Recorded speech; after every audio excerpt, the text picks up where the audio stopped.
cọp sri đi lôi chiết bóng tên phim em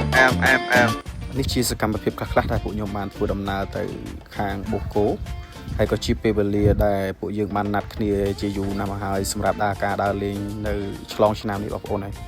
អញ្ចឹងពួកខ្ញុំក៏ចាប់ផ្ដើមធ្វើដំណើរទៅបូកគោពិតជាមានអារម្មណ៍សប្បាយខ្លាំងមែនទែន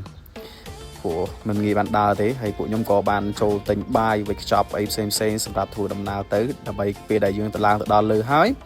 អត់មានអីញ៉ាំបងប្អូនហើយអញ្ចឹងនៅលើមានប៉ុន្តែគ្រាន់តែរបស់វាថ្លៃអញ្ចឹងយើងទិញពីក្រោមទៅយើងរូបរះទៅតែម្ដងហើយយើងនិយាយពីទេសភាពនៅខាងបូកគោបងប្អូននឹងស្រាប់ហើយតាមដងផ្លូវអីគឺមានទេសភាពខៀវស្រស់ប្រងស្អាតខ្លាំងមែនទែន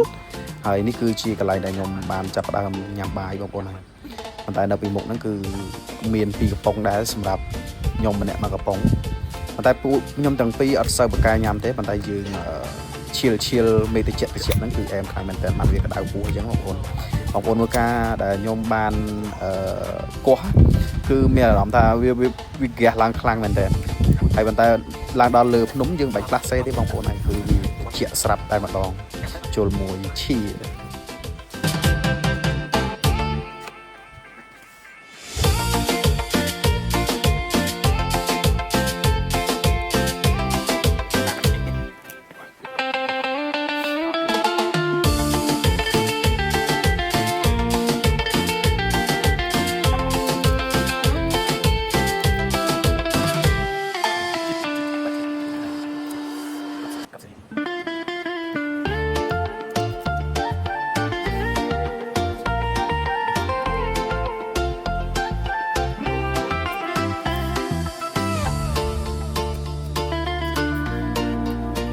ក្រោយពីយើងញ៉ាំបាយហើយយើងប្រមូលសម្រាមនៅ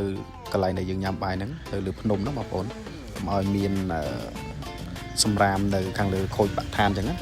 អញ្ចឹងកុំភ្លេចបងប្អូនហើយពេលដែលយើងទៅញ៉ាំអីនៅលើភ្នំហើយយើងកុំភ្លេចក្នុងការដែលសម្អាតបរិស្ថានរបស់គ្នាអញ្ចឹងក្រោយពីពួកខ្ញុំបានប្រមូលអីហើយអស់ហើយគឺពួកខ្ញុំយកទៅដាក់នៅក្នុងធុងសម្រាមតែម្ដង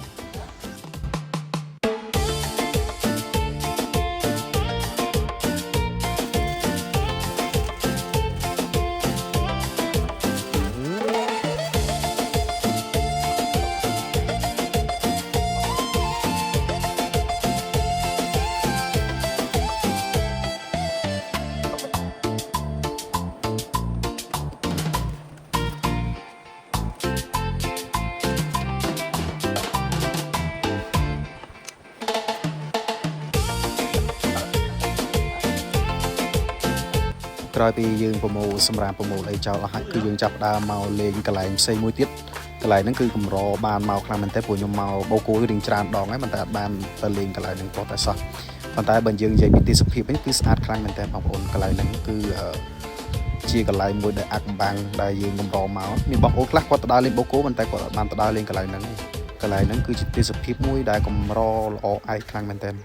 អញ្ចឹងយើងមើលពីកំពូលភ្នំចុះទៅក្រោមទេសភាពស្អាតរបស់បងប្អូនអើយស្អាតខ្លាំងមែនទែនអញ្ចឹងចាំតែមើលទេសភាពរបស់យើងទាំងអស់គ្នា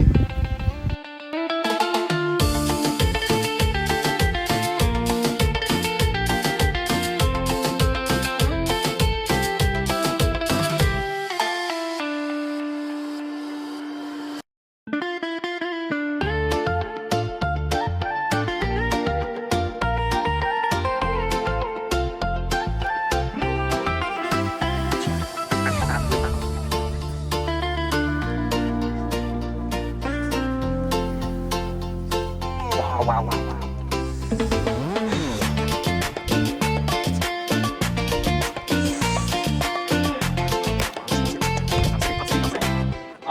អត់រៀង